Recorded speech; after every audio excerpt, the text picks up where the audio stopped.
An excellent change. I want to make some comments, Mr Chairman, about one element in this bill, and I'm talking about the provisions in the Resource Management Bill that relate to the Auckland Unitary Plan, actually, which is a large part of this bill. No, that's part two. And That's part two. are we not allowed to talk about part two in this bit? We're on part one. Okay, Mr Speaker. Good try, though. I'm going to talk about trees, Mr Chairman. I'm going to talk about the tree provisions in this bill, and I want to pick up where my West Auckland colleague David Cunliffe left off, who made the case very clearly that trees are very, very important to the people of West Auckland. The Waitakere Ranges are often referred to as the lungs of Auckland, and it seems about every 18 months or so this national government brings legislation to the House which puts the Waitakere Ranges at threat. There have been a number of examples, and in fact currently there are two bits of legislation before this Parliament at the moment that pose a threat to the Waitakere Ranges. Now, one of these is the Resource Management Reform Bill, which is just the latest salvo in a long-running battle between the National Government and the Environment Court and the people of Auckland.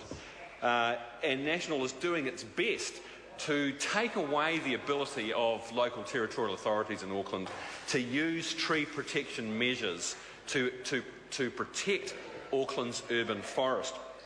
And the other bill that's currently before the House, Mr Chairman, is the Housing Accords Bill, which interestingly overrides the provisions of the Waitakere Ranges Heritage Area Act, which currently in law is supreme, and all other local and district plans have to be subject to that Waitakere Ranges Heritage Area Act. Well, unfortunately, the way that the Housing Accords bill has been drafted, special housing areas only have to take into account enactments like the Waitakere Ranges Heritage Area Act. So it's a shame that this government doesn't place more value on Auckland's urban forest, and this bill really is, as I said, the latest attempt to wrap up the territorial authorities in so much red tape, so much extra expense, that they simply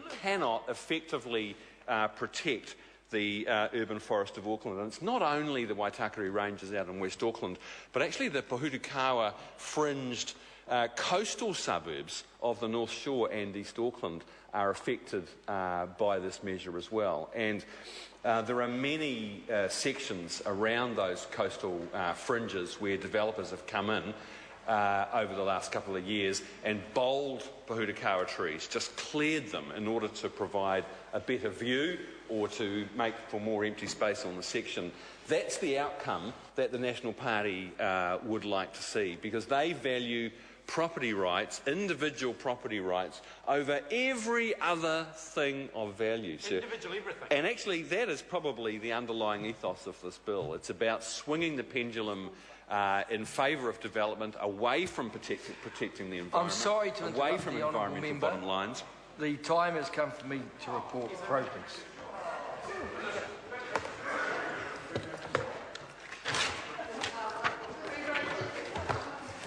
Right, we're done, Amy.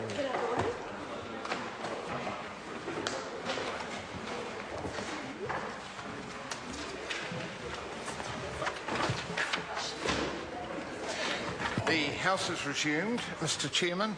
Mr Speaker, the committee has further considered the Appropriation 2013-2014 Estimates Bill and reports it without amendment. The committee, sir, has also considered the Resource Management Reform Bill and reports progress. Mr Speaker, I move that the report be adopted. The question is that the report be adopted. Those of that opinion will say aye. Contrary, no. The ayes have it. So the Appropriation 2013-14 Estimates Bill is set down for third reading next sitting day, and the Resource Management Reform Bill is set down for further consideration in committee next sitting day.